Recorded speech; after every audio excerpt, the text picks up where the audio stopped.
do mal. Mas a fé e a esperança vão se encontrar. O mundo melhor iremos buscar.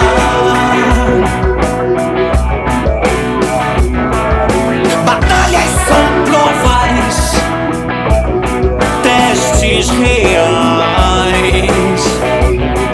A espada do sonho irá se firmar. Vai, daqui pra frente vai,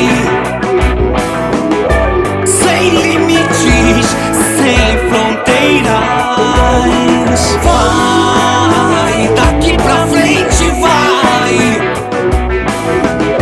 o horizonte, a luz maior.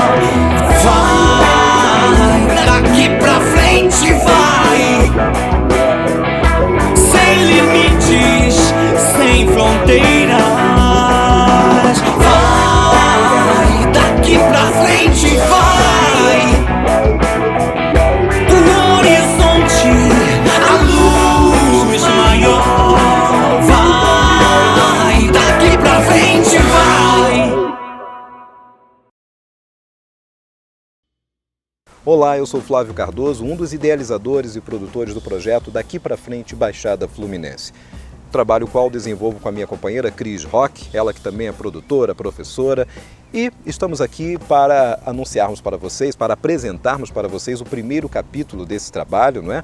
Dessa obra que trata do passado, do presente e faz uma projeção para o futuro, não é? O que é importante para que as terras, os municípios da Baixada Fluminense tenham cada vez mais boa qualidade de vida para a sua população e para aqueles que nós recebemos, né? Para os visitantes.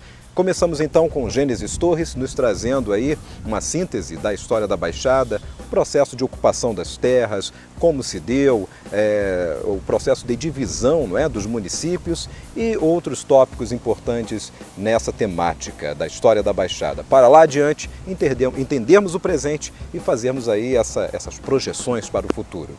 Daqui para frente, Baixada Fluminense.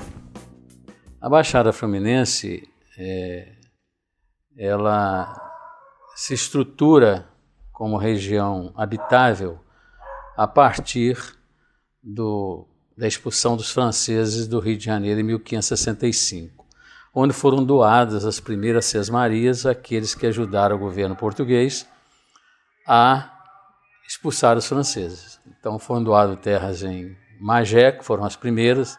A Baixada Fluminense ela se insere no contexto da cidade do Rio de Janeiro como uma região periférica, né, da periferia da cidade do Rio de Janeiro, e que historicamente se convencionou chamar de Baixada da Guanabara, Recôncavo da Guanabara. Então, essa região é muito bem servida de águas e florestas, quer dizer, um pedacinho da Ileia Amazônica, né, aqui para nós. Ao longo do tempo, alguns chamaram de Recôncavo da Guanabara, que é uma expressão criticada por alguns, porque a ideia do recôncavo é um nível abaixo do nível do mar, quer dizer, é uma concha.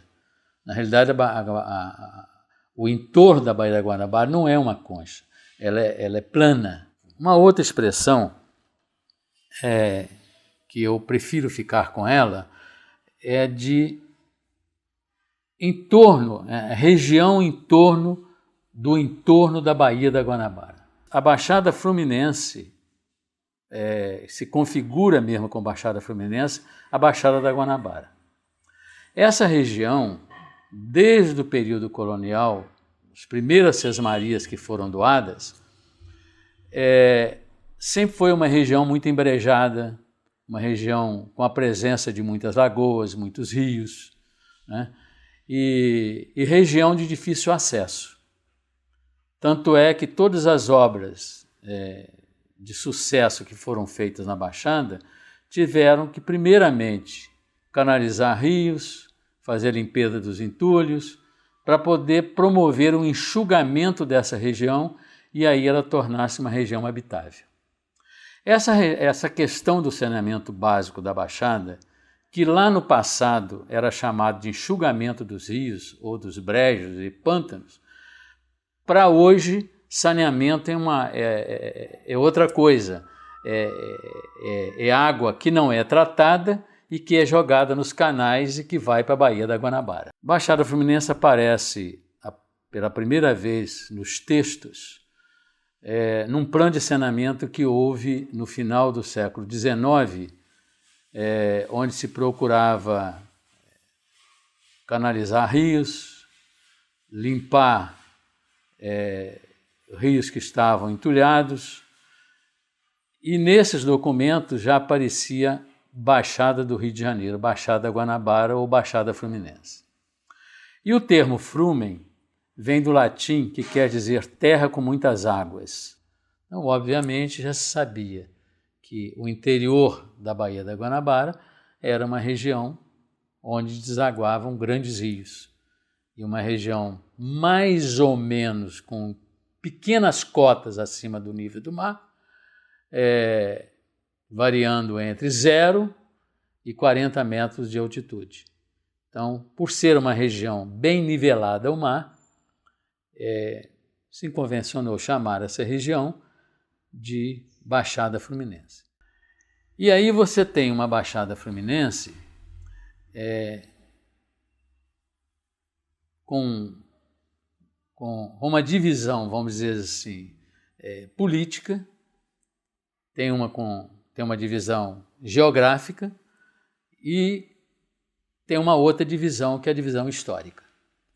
A divisão política é que os prefeitos das cidades localizadas na Baixada e localizadas na Baixada de Sepetiba, incluindo desde Mangaratiba, Itaguaí, Seropédica e mais os municípios da Baixada até Japeri, você vai ter 13 municípios. Mas se você tirar os municípios da Baixada de Sepetiba, que foi ocupada não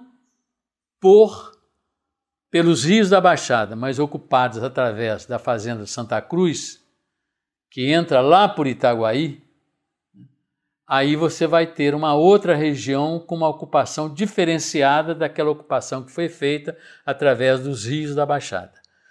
O Rio Miriti, o Sarapuí, o Iguaçu, o Inhumirim, Estrela, o Guaxindiba e o Macacu. Então esses rios foram os rios de penetração para distribuição de sesmarias e ocupação dessa região que vai desde Guapimirim até Nilópolis, com a divisa do Rio de Janeiro, incluindo São João de Meriti e Duque de Caxias. E lá na ponta extrema, em cima, os municípios de Japeri e Paracambi. Todos esses foram ocupados historicamente através de um processo de colonização através desses rios. Essa é uma divisão histórica.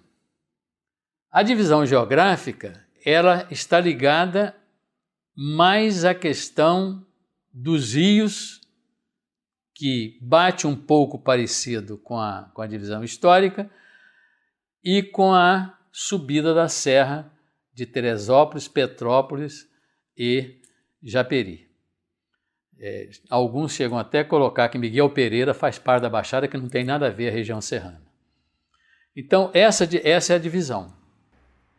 Eu não vou dizer que tem uma configuração econômica, porque os municípios e as outras regiões que compõem a Baixada têm desenvolvimentos diferenciados. Ok, pessoal, tivemos então o primeiro capítulo do projeto Daqui para Frente Baixada Fluminense, onde Gênesis Torres nos trouxe aí uma visão sobre a história da Baixada, não é? No próximo capítulo continuamos ainda na história e prosseguiremos até chegarmos ao presente e fazermos as projeções para o futuro, não é? Ou analisarmos o que é importante para o futuro. Agradecemos e até o próximo capítulo. Aí durante a semana estaremos publicando para vocês. Daqui para Frente, Baixada Fluminense. Vídeo documentário Daqui pra Frente, Baixada Fluminense.